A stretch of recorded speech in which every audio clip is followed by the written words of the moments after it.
covering the stories that impact your life, your town, your state, and your future. This is the Means Report with your host, Brad Means. Hello, everybody, and welcome once again to the Means Report. As always, we appreciate you spending part of your day with us, where today we are focusing on our veterans and the many resources that are available for them. We're going to look at health care for women veterans, and there's exciting news on that front. A brand new facility set to open to help those women who've served our country.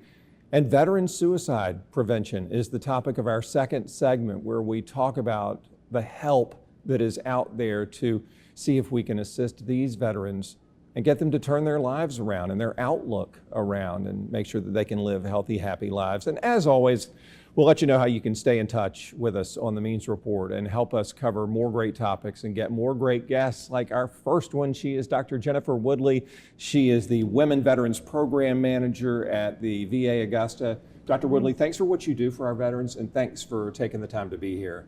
Thank you so much for having us today. Glad to be here. Well, it's our pleasure to have you. I was surprised when I found out that you are going to open a standalone women's healthcare facility, a clinic for them.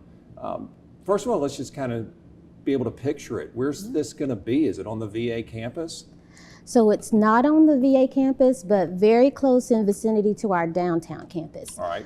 So over on the St. Sebastian Way area, it'll be there, and we're very excited to be able to open this for our women veterans. You know, the internet tells me that there are about 2 million women veterans in our country, about 10% of the overall vet population. I know a lot of them will come to see you. Who qualifies to walk in that door and get help? Yes, so if you are enrolled at VA Augusta to get your health care there, you can come and be seen. It'll be our primary care clinics, and what we have there is called a PACT team. So not only will you get your primary care there, but you'll also be able to be assisted by a PACT pharmacist, a social worker, and we will have mental health personnel on site. All right, so if I'm a non-veteran, I can picture this like my veteran friends being able to go to the doctor. Yes. And then if they need further care, specialized care, those folks in the clinic will refer them. That's correct.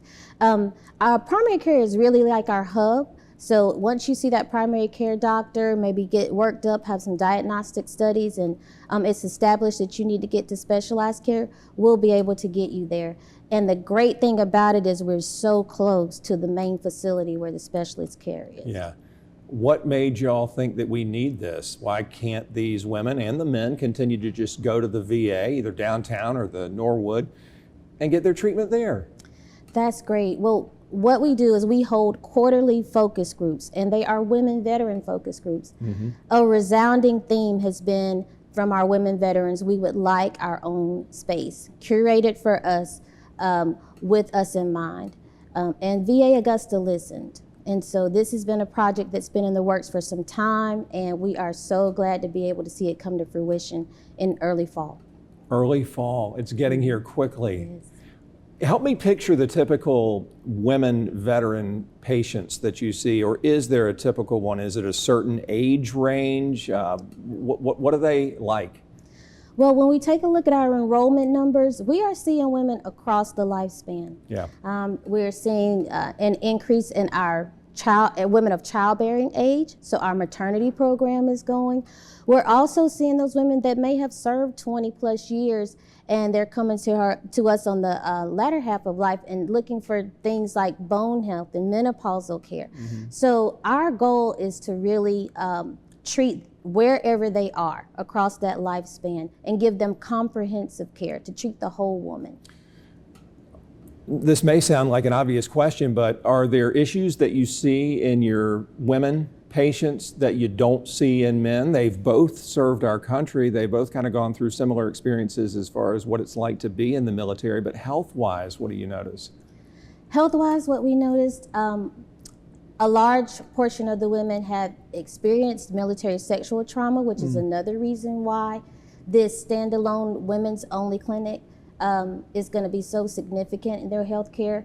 Also, if you take a look at the build, the women's frame, We look at a lot of musculoskeletal issues because they had to carry the weight of the equipment that they needed during their active duty time. So we're looking, like I said, to meet them where they are, meet the needs that they have. Pelvic floor therapy, many have, just kind of delayed childbearing to get that military career going. So there's a lot of things that we see that we don't see in the male population. What about non-medical issues? A lot of people, especially when they're transitioning right out of military service, start worrying about how am I going to find a job or how am I going to continue my education because all I've ever known is the military life. Can y'all help with that, or is yours just kind of healthcare only? Absolutely. We have the post 9/11 program that does help our veterans in their transition from active duty to becoming veterans. Ms. Mary Smith Tyler, we spoke on this on a forum we had yesterday, has a ton of resources for them. So what we look to do is get them in touch with our vocational rehab. They need job training, seeking out employment. Those are some things that are also available. Are local companies good to work with y'all and say, hey, if you send us some qualified folks, we'll hire them? Yes, I think that the vocational rehab program has many community partners, and they can get you trained and get you placed for gainful employment. Help me understand the social aspect of women veterans. That is to say, when they get out of the military and they've been a part of this team and they have that inherent bond that comes with military service, and all of a sudden you're dropped into society and you have to figure out how to navigate that. How can I have friends? How can I go out and fellowship with my fellow human beings? Can you kind of hold their hand through that? Yes, another thing we have are some women-only groups. Okay. So a few that come to mind are Women Warriors group, our Women Spirituality group.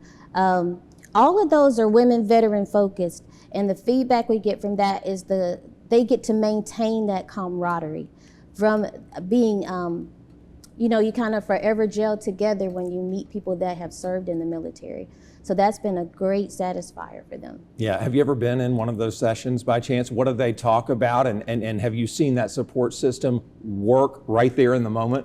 I have been on the focus groups that we have, and I have even seen where they will start to exchange numbers and say, hey, I'm going through the same thing you are. Let's meet up. Some of our maternity patients meet up for play dates for the other kids. So that bond, that community, we're here to be able to help to foster that. Why did you do this? Why did you say, okay, I want to make this my job? Because you're a bright light in a lot of lives, and you can turn a life around just by your presence and your programs that you've described. What motivated you to do this? Well, it's funny you asked that. My career has been in women's health.